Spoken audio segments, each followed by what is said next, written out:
வெள்ளத்தால் பாதிக்கப்பட்ட தூத்துக்குடியில் எந்தவித கட்டுப்பாடும் இன்றி காலியான சிலிண்டர்களுக்கு எரிவாயு சிலிண்டர் வழங்கப்பட்டு வருகிறது. இது தொடர்பான கூடுதல் விவரங்களோடு இணைகிறார் செய்தியாளர் முரளி கணேஷ். முரளி கணேஷ், தற்போது இந்த சிலிண்டர் விநியோகிக்கும் பணி என்பது எந்தவித கட்டுப்பாடும் இன்றி வழங்கப்படுகிறது.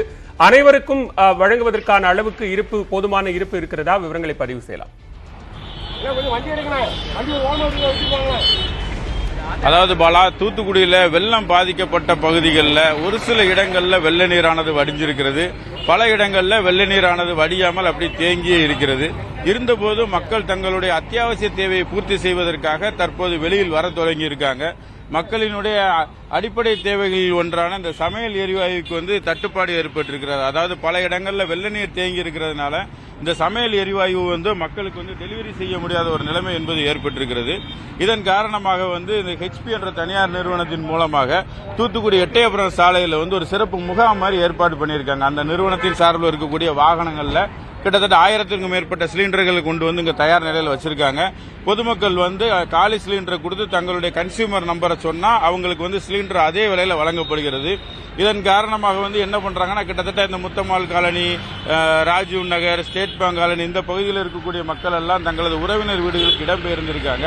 அந்த பகுதியில் இருக்கக்கூடிய மக்கள் அனைவரும் இந்த பகுதியில் தங்களுக்கு தேவையான சிலிண்டர்களை, எம்டி சிலிண்டர் 1 இல்லைன்னா 2 கூட கொடுத்து வாங்கிட்டு போயிட்டு இருக்காங்க. அந்த காட்சிகளை தான் நம்ம பார்த்துக்கிட்டு இருக்கோம்.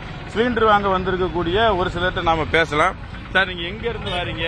உங்க பகுதி எப்படி இருக்குது? முதல்ல நீங்க எங்க இருந்து இப்ப சிலிண்டர் வாங்க வந்திருக்கீங்க? நான் சுந்தரத்துல இருந்து வரேன்.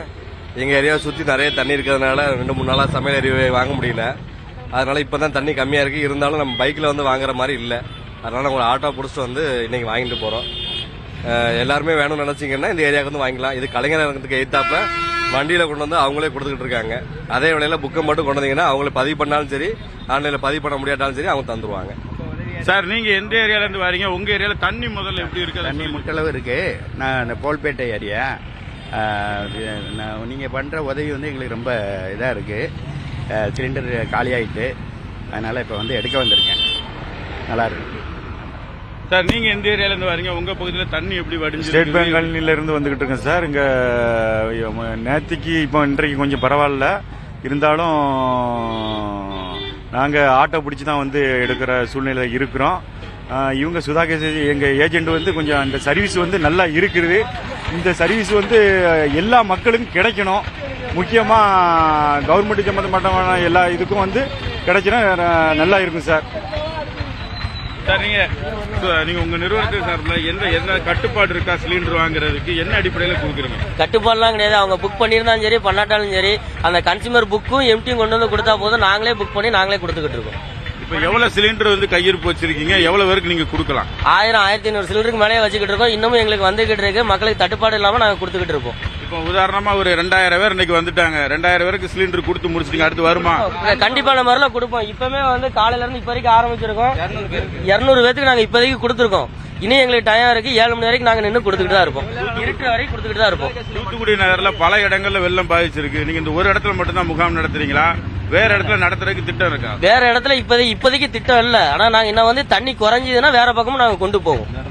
இப்போதைக்கு இதான் மைய பகுதி. அதனால இங்க வச்சு கொடுத்துக்கிட்டு இருக்கிறோம். சிலிண்டர் டெலிவரி ஆரம்பிக்கிறதுக்கு எவ்வளவு நாள் ஆகும்? ஒரு சில இடங்கள்ல வெள்ளம் குறைஞ்சிருக்குன்னு சொல்லி இந்த பகுதி மக்கள் உங்க முன்னால தான் சொல்றாங்க. நீங்க சிலிண்டர் பல வழக்கம் போல டெலிவரி பண்றதுக்கு எவ்வளவு?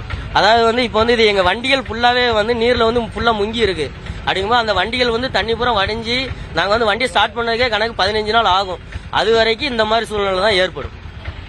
அதாவது பாலா, அவங்க சிலிண்டர் சப்ளை செய்யக்கூடிய நிறுவனங்களுடைய வாகனங்களும் தண்ணீர்ல இருக்கிறதுனால அவங்க வழக்கமான டெலிவரியை தொடங்குறதுக்கு இன்னும் சில நாட்கள் ஆகும்னு தெரிவிச்சிருக்காங்க. இது மக்களுக்கு பிரயோஜனமா இருக்குதுன்னு சொல்லி மக்களும் தெரிவிச்சிருக்காங்க. பாலா, நன்றி முரளி கணேஷ், விரிவான விவரங்களை பதிவு செய்தமைக்கு.